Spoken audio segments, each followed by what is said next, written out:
Please, Mr. Williams, come home now. She's going to destroy your twins. Rosa's voice trembled on the phone as she peered through the crack in the door. Jessica was in the children's room again, and this time she had that look that Rosa had learned to fear over the past 6 months. Rosa's hands, calloused from 15 years of cleaning the Beverly Hills mansion, clenched the cell phone tightly. Rosa, I'm in an important meeting. Jessica said the boys are fine, that you're overreacting again. David Williams' voice sounded impatient, distant, just as Rosa had expected. They're just throwing a tantrum because they're adjusting. On the other end of the line, Rosa heard male laughter and the clinking of glasses.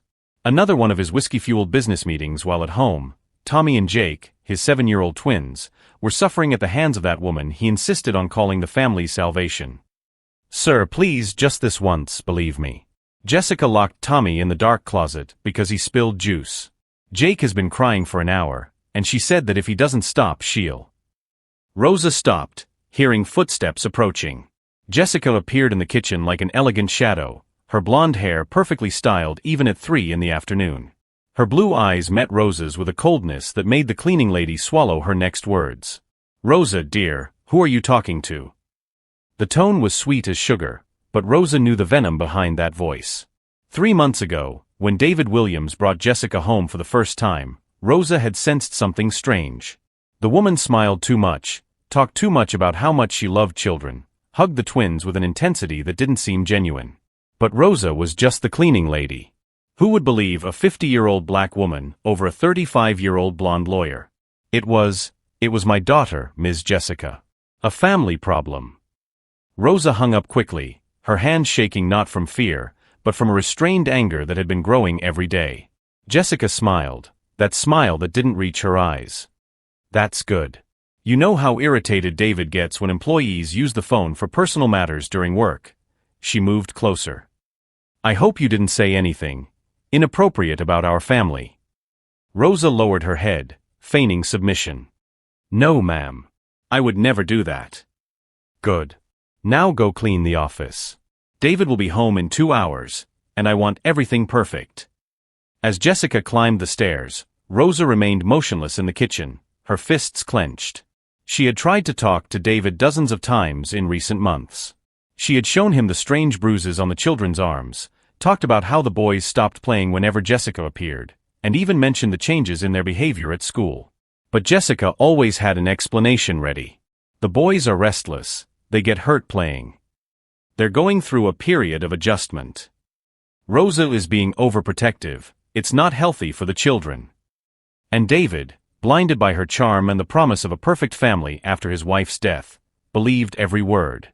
At that moment, hearing a muffled scream coming from upstairs, Rosa made a decision that would change everything. She had spent 15 years being invisible in that house, treated like a piece of furniture, her concerns dismissed as the hysteria of a dramatic maid. But Rosa Johnson wasn't just a cleaning lady. She had raised 4 children on her own, faced discrimination at every job, survived situations that would break weaker people. And now, watching that woman destroy 2 innocent children while everyone pretended not to see, something inside her awakened. Something Jessica would never have imagined existed behind those tired eyes and that simple uniform. If you've ever witnessed injustices that seemed impossible to fight, you'll understand why Rosa decided that some battles are worth any risk. Subscribe to the channel to find out how an invisible cleaning lady was about to prove that those who underestimate the humble make the most costly mistake of their lives. 2 weeks after that desperate phone call, Rosa watched David Williams come home with yet another expensive gift for Jessica, a diamond necklace that cost more than Rosa earned in 2 years. He kissed his wife with that silly smile of a man in love, completely oblivious to the silent terror that gripped his own children. Honey, I got reservations at Le Bernardin for tomorrow. 2 weeks in advance, but my contacts made the magic happen. David handed the blue velvet box to Jessica, who feigned surprise with an Oscar-worthy performance. Honey, you've spoiled me too much. But tomorrow is Friday, I can't leave the boys alone with. Jessica paused, looking at Rosa as if she were a piece of broken furniture. With the help. Rosa continued folding the children's clothes, each piece smaller and looser than the month before. Tommy had lost so much weight that his school pants kept falling down. Jake had developed a stutter that only appeared when Jessica was around. But David was too busy admiring how radiant Jessica looked in the light of the diamonds. Rosa can stay late, it's no problem. She understands how important these intimate moments are for our marriage. Jessica smiled at Rosa, but her eyes contained a clear message: you're going to stay here and watch me destroy these children, and there's nothing you can do to stop me. That night, after David and Jessica left for dinner, Rosa found Tommy locked in the upstairs bathroom, sobbing quietly. The door was locked from the outside. "Tommy, sweetheart, what happened?" Rosa quickly unlocked the door. The boy threw himself into her arms, his face red and swollen. "She said that if I told Dad what she did to Jake, she would lock me in the dark basement all night. Rosa, Jake is bleeding." Rosa's heart stopped.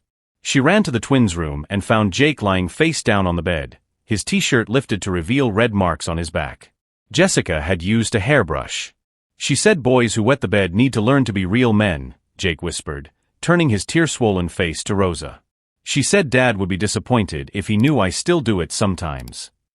Rosa felt a rage she hadn't experienced since the days when she was raising her own children alone, facing racist neighbors and abusive bosses in Detroit. It was the same fury that had sustained her when she had to work 3 jobs to keep 4 children in school. The difference was that now she had experience, patience, and a deep understanding of how people like Jessica operated. For 15 years cleaning that house, Rosa had observed. She had seen how the white elite functioned, how they protected each other, how they discarded people like her. But she had also learned their patterns, their weaknesses, their blind spots. Jessica didn't know that Rosa had raised a son who became a lawyer, a daughter who worked in technology, and another son who was a police officer. Rosa Johnson wasn't just an invisible cleaning lady. She was a woman who understood systems, hierarchies, and most importantly, how to document evidence. The next morning, Rosa arrived at work with something different. Discreetly attached to the collar of her uniform was a small button that looked decorative, but was actually a micro camera that her son Marcus had given her in case she needed to prove something unfair at work. Rosa smiled at the irony. Marcus had always known that one day she would need to protect herself from people like Jessica. David was in the office when Jessica came down for breakfast, already wearing that predatory look that Rosa had learned to recognize. The boys were sitting at the table, too small for their clothes, their eyes too big for their thin faces. "Good morning, my little angels," Jessica said in that sugary voice she used when she knew she could be heard. "Rosa has prepared a delicious breakfast for you." Rosa set the plates on the table, golden pancakes, fresh fruit, orange juice. Enough food for healthy, active children. Jessica waited for Rosa to leave the kitchen for a moment before leaning toward the boys. "You know the rules. Boys who pee in bed don't deserve a full breakfast. Tommy, you can have 1 pancake. Jake, just fruit." "But I didn't pee last night," Jake whispered, tears already starting. Jessica smiled coldly. "Are you lying to me? Liars don't get to eat anything." She removed the plate completely, leaving Jake staring at the empty table while Tommy ate his single pancake in silence. Rosa returned just in time to see Jessica stroking Tommy's hair like a loving mother. "My boys are so well behaved. David is lucky to have such a harmonious family now." But this time, Jessica didn't notice the small button on Rosa's collar recording every word, every gesture, every moment of calculated cruelty. Over the next week, Rosa collected hours of evidence. Jessica forcing Jake to stand in the corner for 2 hours because he had left a toy on the floor. Jessica telling Tommy that his dead mother was disappointed in him from heaven whenever he cried. Jessica serving full dinners to David and minimal portions to the children, explaining that they weren't very hungry anyway. Each video was carefully stored on Rosa's cell phone and sent to a secure email account Marcus had set up.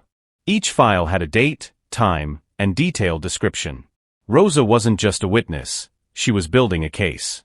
On Friday, David came home early and found Jessica yelling at Jake because he had accidentally spilled water. "Jessica, he's just a child," David said, but without real conviction. Jessica immediately changed her tone, her eyes filling with tears. "I'm sorry, honey. It's just that sometimes they test me so much. I worry that I'm not being a good mother to them." David hugged her, whispering words of comfort while Jake remained in the corner where Jessica had put him, still wet, still trembling. Rosa watched from the kitchen door, the camera capturing everything. Jessica looked over David's shoulder and smiled directly at Rosa, a smile of absolute victory, of someone who knew she was untouchable. But what Jessica couldn't see behind Rosa's tired eyes was something that 15 years of silent humiliation had forged, a deadly patience and a deep understanding that arrogant people always make the same mistake. They underestimate the very people they should fear. That night, Rosa sat in her small apartment in Compton, her daughter Keisha's borrowed laptop open on the kitchen table. At 50, she was learning to navigate platforms she never imagined she would need. But when it comes to protecting children, a mother learns anything. "Mom, are you sure about this?" Marcus, her eldest son, watched the videos with a grim expression. As a civil rights lawyer, he had seen many cases of abuse, but seeing his own mother documenting such cruelty made him furious. This is solid evidence, but people like David Williams have the resources to bury any charges. Rosa adjusted her reading glasses, her fingers navigating the files with a determination that surprised even herself. "Son, I raised 4 children alone in this city. I survived racist bosses, neighbors who called the police every time you played in the yard, and supervisors who paid me half the salary of white women for the same work. I'm not going to let this woman destroy 2 children just because she has a degree on her wall." Keisha, who worked as a systems analyst at Google, was downloading forensic analysis software onto the computer. "Mom, these recordings are technically perfect. Clear audio, sharp video, metadata preserved. If we can get some more complementary evidence, this will be indisputable in any court." James, the police officer's son, finished reviewing Rosa's detailed notes. "The pattern of abuse is clearly documented. But Mom, you need to understand, Jessica will try to destroy you when this comes out. People like that don't give up. They attack." Rosa looked at her 4 children gathered around the table, Marcus in his lawyer's suit, Keisha with her colorful hair and tech expertise, James in his LAPD uniform, and Denise, the youngest, who worked as a social worker and understood childhood trauma deeply. "She may try to destroy me," Rosa replied calmly, "but I'm no longer that 20-year-old woman who arrived here with nothing. You are my masterpiece. Every diploma on the wall, every success you've achieved, is proof that people like Jessica always underestimate people like us." Over the next 2 weeks, Rosa executed her plan with surgical precision. She arrived at work every day with a micro camera activated, collecting evidence that would make any prosecutor salivate. Jessica, completely oblivious to what was being recorded, intensified her cruelty toward the boys. "Tommy, you spilled milk again. You obviously can't be as careful as normal children," Jessica said one Tuesday, forcing the 7-year-old to clean the floor with his own t-shirt while he cried silently. Rosa's camera captured every second, including the moment Jessica whispered in the boy's ear, "Your father is considering sending you to boarding school. Problem children like you only bring sadness to families." On Thursday, Rosa witnessed Jessica locking Jake in the dark closet for 2 hours because he had asked if he could call Grandma, David's mother, whom Jessica had systematically cut off from family life. "Boys who ask too many questions go to dark places until they learn to be quiet," Jessica said, ignoring Jake's panicked screams as he developed claustrophobia after months of this kind of discipline. Marcus had instructed Rosa on how to document not only the abuse, but also the broader context. She discreetly photographed the meager meals served to the children, the broken toys that Jessica destroyed as punishment, the obvious physical changes in the boys, weight loss, dark circles under their eyes, the hunched posture of those who live in constant fear. Keisha created an automatic backup system that sent all the evidence to multiple cloud accounts, ensuring that even if they discovered the operation, the evidence would be safe. "Mom, we're building a case that can't be denied, ignored, or bought," she said proudly. But it was Denise, with her background in social services, who made the most important connection. "Mom, did you know Jessica was fired from a previous job? I found records from a family in Manhattan who accused her of mistreating children 3 years ago. The case was hushed up, probably with money." Rosa felt her blood boil. Jessica wasn't just cruel, she was a systematic predator who targeted wealthy, widowed men, using vulnerable children as instruments of psychological control. Marcus began building the legal case. "Mom, let's go beyond a simple report to CPS. Let's expose a pattern of predatory behavior, demand a criminal investigation, and ensure she never comes near a child again." On Friday of the second week, David announced that he was leaving for a weekend of golf in Palm Springs with important clients. Jessica could barely hide her excitement. She would have 2 whole days to completely break the boys' spirits without interruption. "Rosa, you don't need to come in on Saturday," Jessica said with that fake smile. I'm going to take the opportunity to have some special quality time just with my boys. Rosa nodded submissively, but inside she was smiling. Jessica had just given her the perfect opportunity for the final phase of her plan. That night, Rosa called Dr. Patricia Wells, a pediatrician specializing in childhood trauma who Marcus had located through his contacts. "Doctor, I know this is irregular, but I need you to examine 2 children on Saturday. I have evidence of systematic abuse and need a professional medical evaluation." "Do you have legal authorization?" Dr. Wells asked. "I have something better," Rosa replied.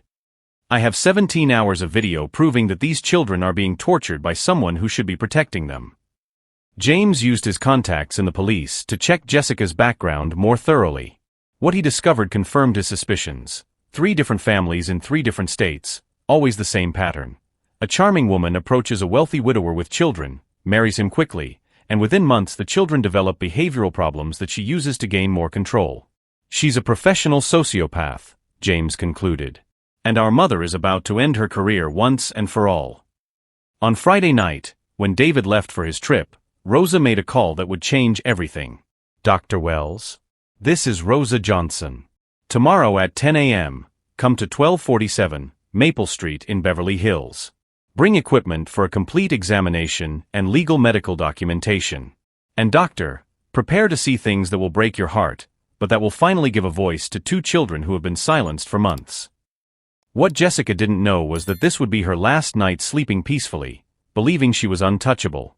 Because sometimes, when the system fails to protect the innocent, a mother who raised 4 children on her own decides it's time to show how true justice works. Saturday, 10:15 a.m. Dr. Patricia Wells parked her Range Rover at the entrance to the Beverly Hills mansion, observing the imposing facade that hid horrors she could not yet imagine. Rosa was waiting for her at the back door, her face tense but determined.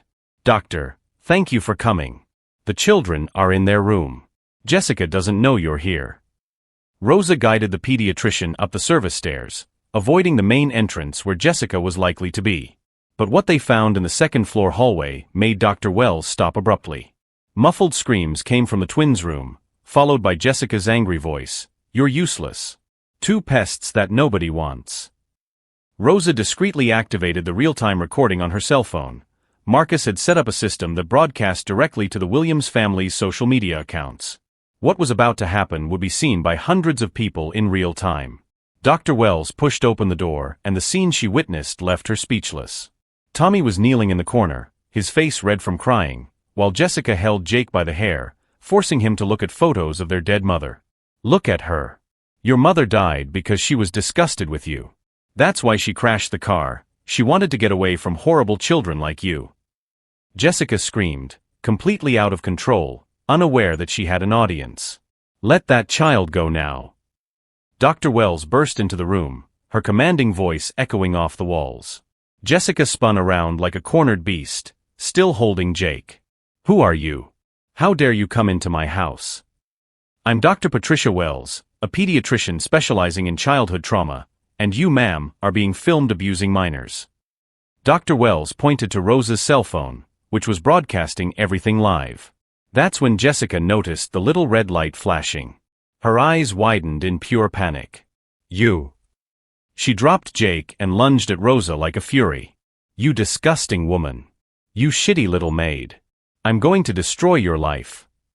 Rosa stood still, letting the cameras capture every venomous word. "Keep talking, Jessica.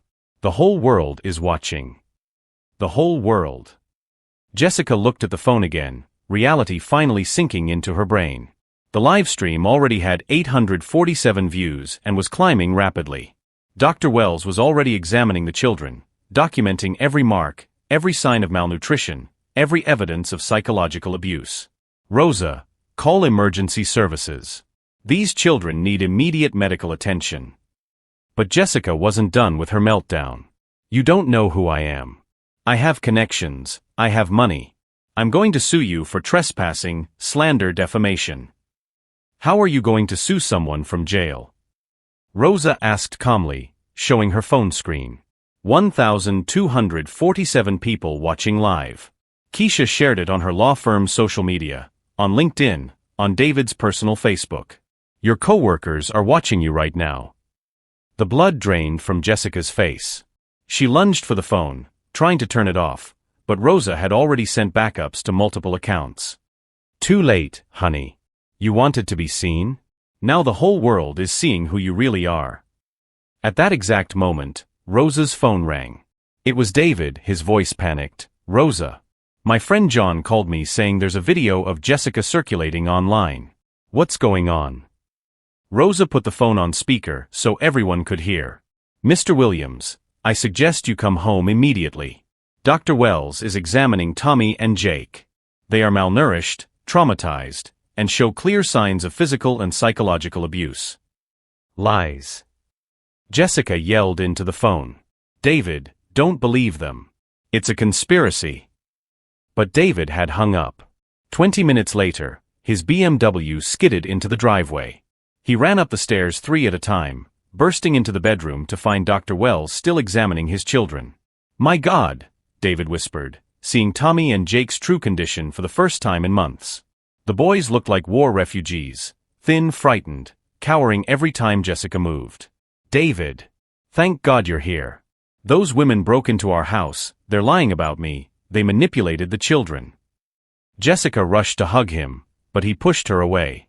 I saw the video, Jessica. My phone hasn't stopped ringing. Lawyers from my office, clients, even my mother in Florida saw you abusing my children live. Dr. Wells stood up, his hands still shaking with indignation. Mr. Williams, these children show classic signs of prolonged abuse. Severe weight loss, healed pinch marks, obvious psychological trauma. Rosa showed me over 15 hours of video evidence. 15 hours? David looked at Rosa, finally understanding the magnitude of what he had ignored. Rosa nodded. Since that first call you ignored. I documented every abuse, every cruelty, every moment your children silently begged for help. Jessica realized she had lost.